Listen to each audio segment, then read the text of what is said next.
Bangkorai Lore, Part 2.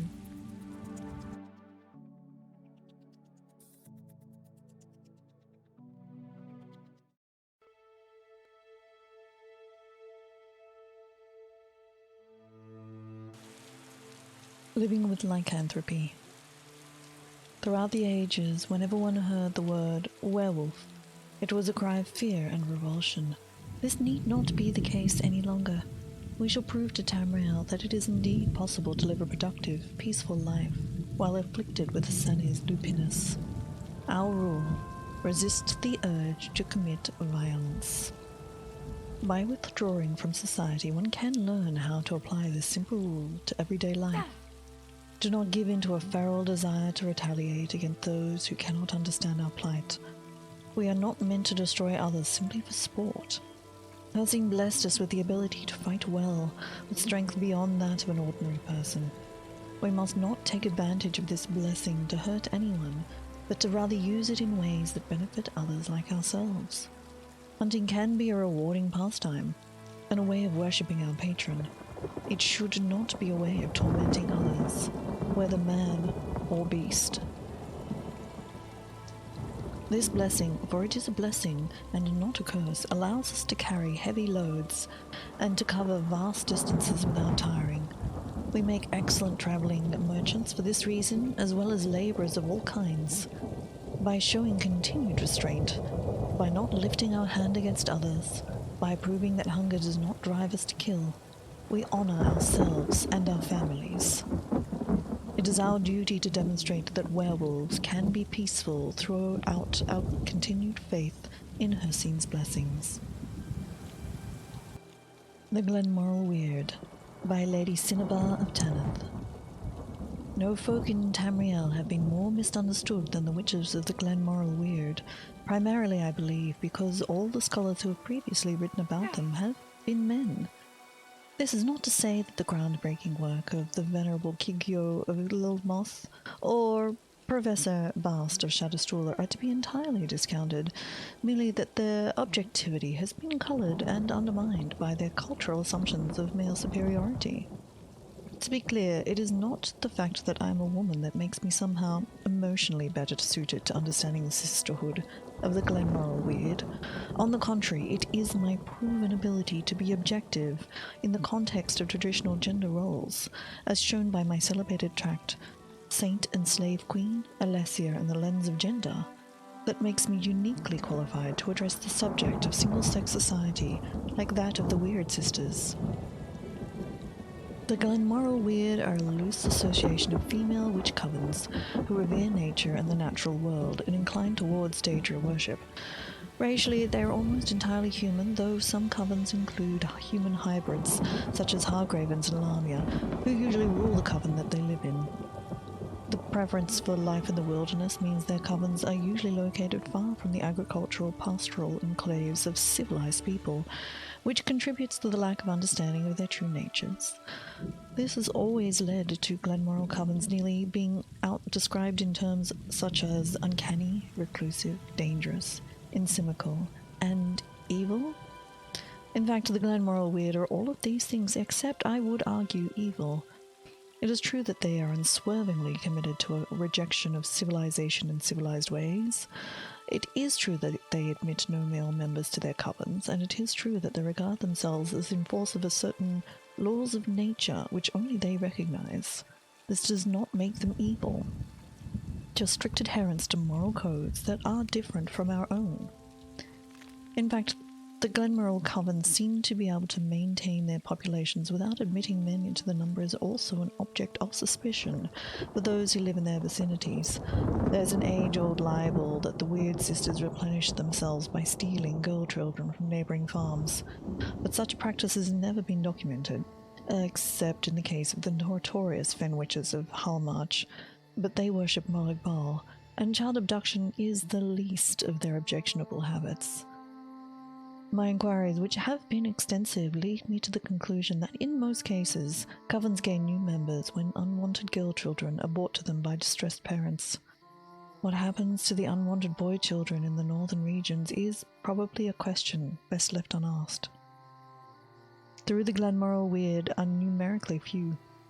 Geographically, they are widespread, from the eastmost Greening Spring Coven in central Skyrim to the westernmost coven in the Elysian Hills of High Rock.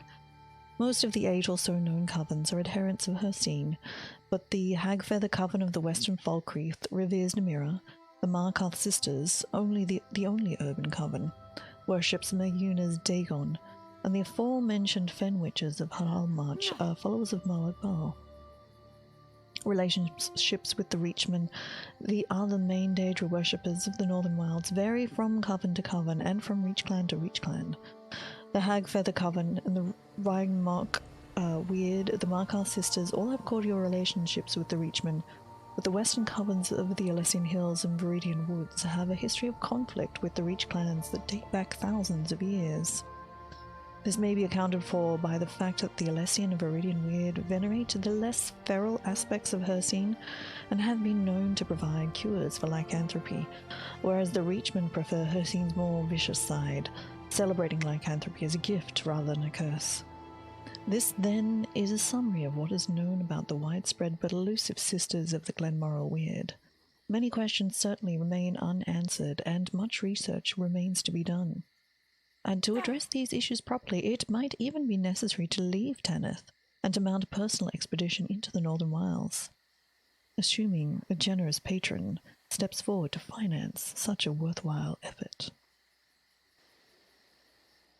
The Legend of the Fallen Grotto. Long ago, a man with 7 sons and 7 daughters lived in Bangkorai. Their home was in a deep and dark, twisted cave at the edge of the woods. The surrounding forest was filled with all manner of creatures, bears, wolves, badgers, and deers. Though his family was large, they never knew hunger, for the animals were plentiful and easy prey. "We must give thanks for Hircine's blessing," said the man. And the man prayed to Hircine, building within his home a shrine to the god of the hunt. He painted the walls of the cave with pigments he made by combining animal fat with the earth. From the deer his children slew, the man took the antlers to make an altar, and his wife braided hides into leather rugs to cover the dirt floor. When the shrine was complete, the man and his family lit tallow candles and roasted an ox, pouring its blood onto the altar as they chanted prayers. Suddenly they heard a laugh, and before them stood Hircine himself, drawn by the death cry of the ox and the scent of the roasting flesh. "You've done well," Hircine cried, striding forward. He was clad in layers of animal hide, though his feet were bare. "I am your faithful servant," said the man, groveling before his god. "To prove your faith," said Hircine, "send forth your 7 sons and 7 daughters. I will hunt them from dawn until dusk, and from dusk until dawn, until I am sated." The man recoiled in horror. "You cannot do that," he said. "You may take anything, but do not take my children from me." Eyes narrowing, Hircine raised one hand towards the cave ceiling. Then he pointed to the ground with the other. He screamed, and the walls collapsed inwards, destroying the shrine and the man's home. As the dust curled upwards like the smoke from an offering, 16 forest trolls lumbered uncertainly from the debris, staggering from the grotto and into the woods. "You were not worthy of becoming beasts," Hircine remarked coolly, "but I shall hunt you anyway." The posting of the hunt. Let no man say before a witness that the hunt has not been called, nor the rites declared, nor the ancient offices observed. The ritual of the innocent quarry, also called the Great Hunt, is an ancient rite drawing magical energy from the powerful magica stream that engulfs this realm. The creators and times of the rituals are long forgotten, but followed properly, the rite brings great power and prestige to the huntsman. The ritual pits the all-powerful huntsman and the greater and lesser dogs against the pitiful and doomed innocent quarry, called by tradition the hare, after the mortal creature that the human hunts. At once the huntsman is transported by the exquisite thrill and glory of his might and dominion over his helpless prey, and at the same time touched by the tragic, noble, and ultimately futile plight of the innocent quarry. In the highest aesthetic realization of the ritual, the ecstatic rapture of the kill is balanced by the huntsman's identification with the sadness and despair of the innocent. As in pieces of the body of the innocent hair is torn, the huntsman reflects on the tragic imbalances of power and the cruel injustices of the world.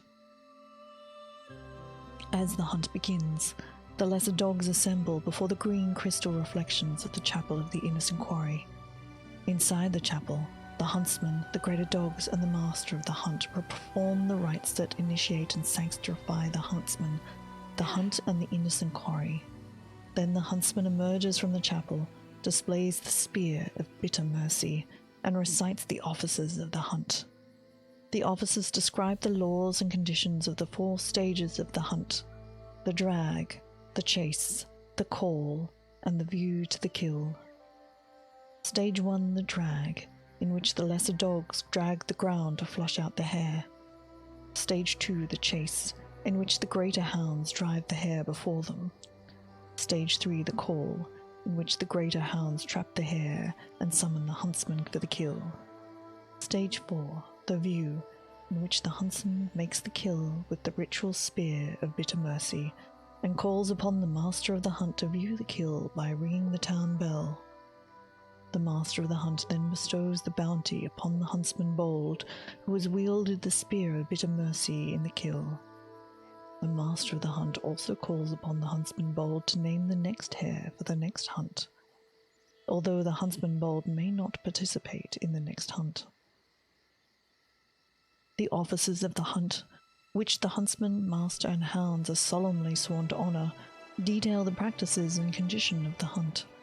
These practices and condition, also known as the law, strictly define all details of the hunt, such as how many hounds of each sort may participate, how the spear of bitter mercy may be wielded, and so forth. In addition, the law states that the hare must have a genuine chance to escape the hunt, no matter how slim. In practice, this condition has been declared as the availability of 6 keys, with gathered together in the Temple of Daedric rites, permit the hare to teleport away from the hunt, and so elude the huntsman and his spear. It is inconceivable, of course, that the hare might actually discover the keys and escape, but the forms must be observed, and the tampering with the keys or cheating the hare of a genuine chance of finding or using the keys is shameful and an unforgivable betrayal of the law of the hunt.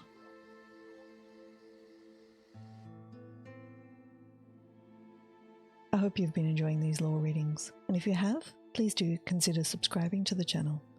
Also, come follow me over on twitch.tv/ICYIC, where I stream the Elder Scrolls Online 4 days a week. I'd love to see you there. Thanks for watching.